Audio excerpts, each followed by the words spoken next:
এখন সময় এসেছে রাজনৈতিক বন্দোবস্ত করা, রাজনীতি কিভাবে চলবে, এবং এগুলো কিন্তু রাজনৈতিক দলগুলোকে ঠিক করতে দিলে হবে না। কারণ চোর কখনো চোরের বিচার করতে পারে না। চোর যখন চোরের বিচার করবে তখন চোরকে সাপোর্ট করে, চোরের সিস্টেমগুলো ঠিক রেখে চোরকে সুযোগ দিয়েই চোরের বিচার করবে, শুধু আইওয়াশ করার জন্য।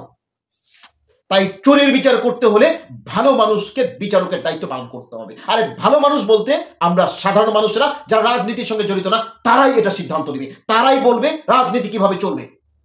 তাদের সঙ্গে আলোচনার মাধ্যমে রাজনৈতিক যে কুটিলতাগুলো রয়েছে, রাজনৈতিক যে কুটচালগুলো রয়েছে, এগুলো থেকে রাজনীতিকে মুক্তকরণের ব্যবস্থা করতে হবে। এখন কথা হলো, নীতির রাজা হচ্ছে রাজনীতি, অথচ এই কথাটাকে পলিটিশিয়ানরা রাজনীতি মানে মনে করে সবকিছু করা যায়, কুটচাল করা যায়, কৌশল করা যায়। কোথায় পেয়েছেন আপনারা এইসব ধান্দাবাদী কথাবার্তা? অনেকে বলে রাজনীতির কোনো শেষ কথা নাই, এবং এই কথার উপরে ভিত্তি করে তারা এটা অ্যাবিউজ করে, তারা যাচ্ছে তাই করে, জনগণের সাথে প্রতারণা করে, জনগণকে বিভিন্নভাবে ভুল বোঝায়। কিন্তু না, রাজনীতির শেষ কথা বলতে এই কথা নয়।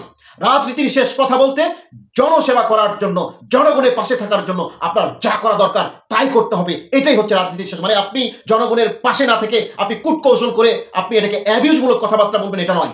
জনগণের পাশে থাকার জন্য, জনগণের জন্য রাজনীতি করার জন্য যা করা দরকার, যেভাবে যেই নীতি অবলম্বন করা দরকার, সেটাই হচ্ছে রাজনীতি, এবং সেটাই রাজনীতির শেষ কথা নয় বলে এমনই কথা বলা। আরেকটি হচ্ছে জনগণ কাকে কখন কিংবা সৃষ্টিকর্তা কাকে কখন সামনে নিয়ে যাবে, রাজনীতির রাজমুকুট পড়াবে, এই কথার মর্মার্থ বুঝাতেই বরং বলা হয় রাজনীতির শেষ কথা বলে কিছু নেই। কিন্তু কিছু দুষ্ট রাজনীতিবিদ, কুটচাল রাজনীতিবিদ, বদমাস রাজনীতিবিদ এই রাজনীতির শেষ কথাটাকে তারা তাদের জীবনে এমনভাবে অ্যাবিউজ করে যে তারা রাজনীতির শেষ কথা বলতে তারা যা ইচ্ছা তাই করে।